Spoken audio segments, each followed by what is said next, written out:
3, du verset 1 à 13. Je lis au nom de Jésus-Christ. C'est pourquoi, frère. Écoutez, nous allons aller rapidement, nous allons continuer. C'est pourquoi, frère. Saints qui avaient part à la vocation céleste. Écoutez, dit selon ce qui. Attends. C'est pas ça, c'est pas ça. C'est pas ça. Verset 8. C'est pas ça. Verset 8 à 13. Verset 8 à 13. Je lis au nom de Jésus-Christ. Amen. N'endurcissez pas vos cœurs. Écoute ce que Dieu dit. N'endurcissez pas vos cœurs. Comme lors de la révolte. Comme lors de la révolte. Il a compris que les gens qui endurcissent leur cœur, ce sont des rebelles. Il dit n'endurcissez pas vos cœurs comme lors de la révolte. C'est-à-dire celui qui entend, qui écoute la parole et qui endurcit son cœur, il emprunte les chemins de l'apostasie et il devient un rebelle. Or la Bible dans le livre des prophètes, malheur aux rebelles qui se rebellent contre ma parole. Et tu dois te poser la question, est-ce que tu es un fan de Jésus ou tu es un rebelle de sa parole? Au jour de la tentation dans le désert, où vos pères me tentèrent. Écoutez, il dit au jour de la tentation dans le désert, où vos pères me tentèrent pour m'éprouver et ils virent mes œuvres pendant 40 ans. Ils m'ont tenté pour m'éprouver et ils ont vu mes œuvres pendant 40 ans. Et tout ce que nous sommes en train de faire l'église de Dieu aujourd'hui, nous sommes en train de tenter le Seigneur. Vous connaissez ce qui est très grave dans le chemin de l'apostasie, c'est que le bien que tu peux faire, le bien que tu as la connaissance de faire, tu ne le fais pas, c'est-à-dire que tu es déjà plongé dans, tu peux répéter, tu es plongé dans l'apostasie.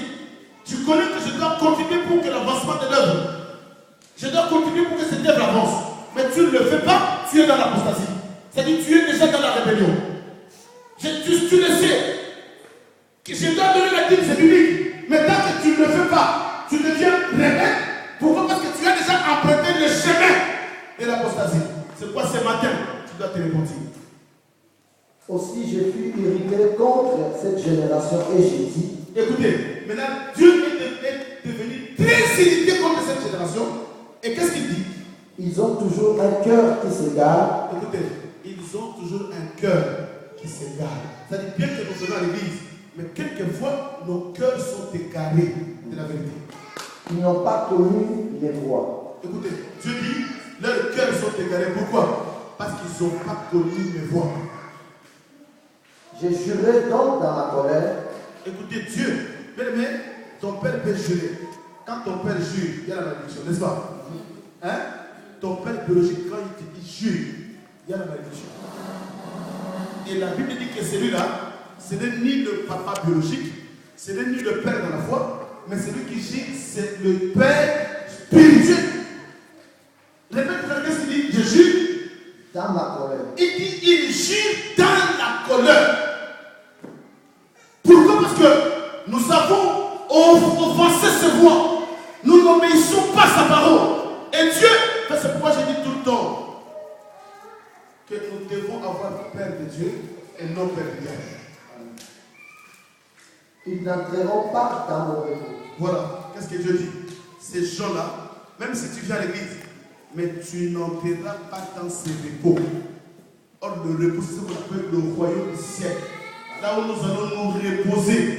On n'aura plus besoin d'aller travailler, de chercher la carte bleue, de chercher le papier, mais on sera dans les repos. Mais le rebelle qui ne met pas sa parole en pratique, il dit ces jours-là, ceux qui me diront Seigneur, Seigneur, n'appelleront pas.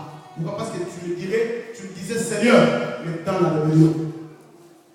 Prenez garde, frère, que quelqu'un de vous n'ait un cœur mauvais et incrédule. Écoutez, il dit prenez garde que quelqu'un de vous n'ait un cœur mauvais et un cœur incrédule. Au point de se détourner du Dieu vivant. Écoutez, au point de se détourner du Dieu vivant. Il y a des gens qui sont à l'église, mais ils se sont déjà détournés de Dieu vivant. Vous savez, se détourner de Dieu, ce n'est pas de rester à la maison ou de fuir l'église. Non. Se détourner de Dieu suffit que même si tu viens là où tu es, mais tu ne mets pas sa parole en pratique. Tu l'entends, tu l'écoutes, mais tu le fais passer comme si c'était une histoire. Tu ne le veux pas en pratique. C'est ce qu'on appelle se détourner de Dieu. Mais exhortez-vous les uns les autres chaque jour. Écoutez, la Bible dit que quand tu vois ton frère, que tu vois ta soeur dans le mal, il faut exhorter, et il nous dit, exhortez-vous les uns les autres chaque jour. Aussi longtemps qu'on peut dire aujourd'hui, afin qu'aucun de vous ne s'endurcisse par la séduction du péché. Amen. Amen. Amen. Aussi longtemps que nous sommes ensemble, nous allons tous vous exhorter. Parmi vous, personne ne sera séduit par l'apostasie et qui va s'égarer dans le péché. Alléluia. Amen. Alléluia. Voilà le chemin qui amène vers l'apostasie.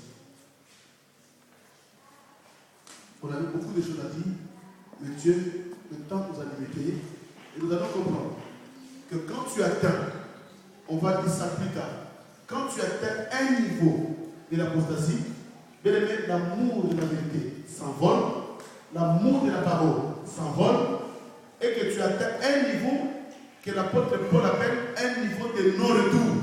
C'est-à-dire que ça devient difficile. Pourquoi le niveau de non-retour? On prend, suis-moi bien à la fin. On prend un exemple de la dîme par exemple. Il y a des gens qui ont déjà donné leur dîme dans leur vie. Mais il y a un moment, le diable s'est présenté pour te bloquer. Pourquoi il t'a bloqué? Il te fait voir des factures. Il te fait voir des dépenses. Tout ce que tu as. Pourquoi? Parce qu'il commence à te faire plonger dans l'apostasie. Croyant